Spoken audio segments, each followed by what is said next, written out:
यह कहानी उन 4 दोस्तों की है जिसके साथ कुछ ऐसी घटना घटी कि जिसे उनका पूरा जीवन ही बदल गया।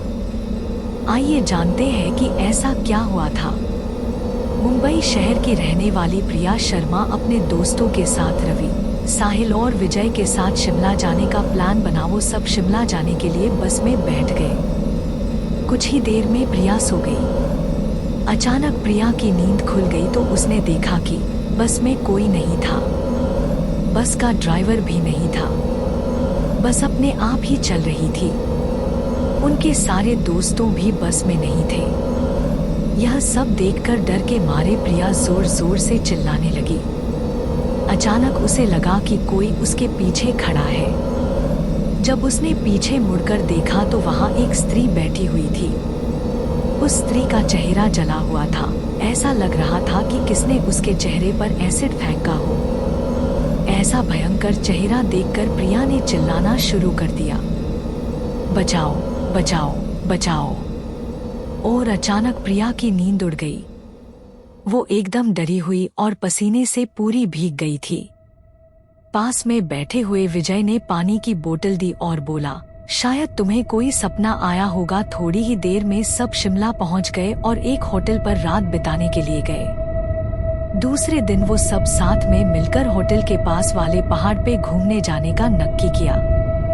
करीबन आधे घंटे में वो सब पहाड़ की सबसे ऊंची शिखर पर पहुंच गए। वहीं से नीचे देखने पर घने लीलेछम पेड़ पौधे काफी सुंदर दिख रहे थे। अचानक साहिल चौंक गया और बोला, नीचे देखो कोई खड़ा है। लगता है कोई स्त्री। विजय और रवि भी देखने लगे लेकिन उन्हें कोई दिख नहीं रहा था और बोले, तू पागल हो गया है क्या? इस घने जंगल में कोई स्त्री कैसे आ सकती है? तुम्हें शायद कोई भ्रम हुआ होगा। उसके बाद वह सब खुली जगह पर चले गए। रात होने वाली थी इसलिए वह सब ने पहाड़ पर ही रुकने का निर्णय किया। इसलिए उन सब ने वहां पर ही तंबू लगाया और खाने पीने के लिए सामान बाहर निकाला। प्रिया की बैग तंबू के बाहर थी इसलिए वह लेने के लिए बाहर गई तो वहां पर उसे किसी की आवाज सुनाई दी। प्रिया उस आवाज की ओर अपनी नजर घूम आती है तो उन्हें सामने से कोई 3 आदमी आते हुए दिख रहे थे। उनके हाथ में धारदार हथियार देखकर प्रिया डर जाती है और दौड़ के तंबू के अंदर आ जाती है। उसने अपने दोस्तों से भी यह बात की लेकिन कोई उसकी बातों पर विश्वास नहीं कर रहे थे। प्रिया चिल्लाकर बोली, आप सब पागल हो गए हो क्या? कोई भी मेरी बातों पर भरोसा नहीं कर रहा है। चलिए मेरे साथ बाहर, मैं आपको बताती हूँ। वो सभी बाहर आके शिखर की टोच से नीचे देखने लगते हैं। उतने में ही उन सभी को लगता है कि कोई 3 लया सब देखकर वो सभी डर जाते हैं और तुरंत ही अपना अपना सामान समेटने लगते हैं और बड़े से पत्थर के पीछे जाके छुप जाते हैं। थोड़ी ही देर में वो सब ऊपर आ जाते हैं। प्रिया देख रही है कि उनके हाथ, पैर और सिर आम आदमी जैसे बिल्कुल नहीं थे।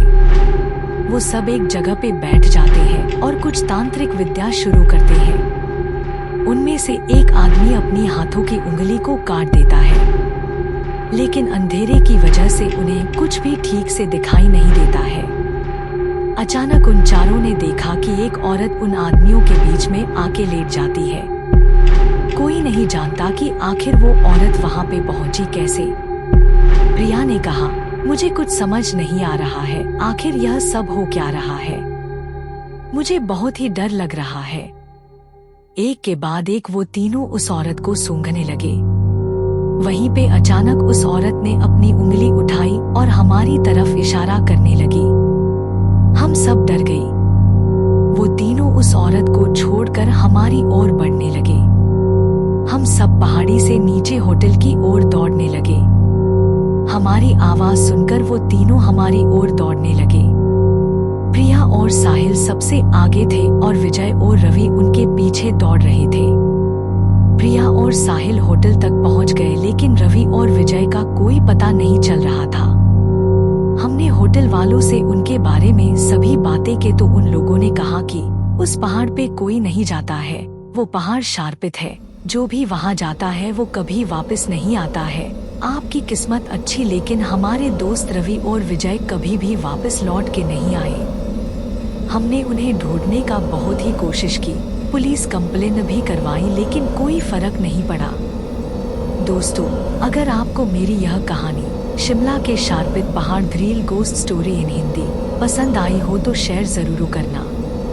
थी कि आप अभी जिंदा है, ओग उनकी ओर बढ़ रही है। देखा होगा या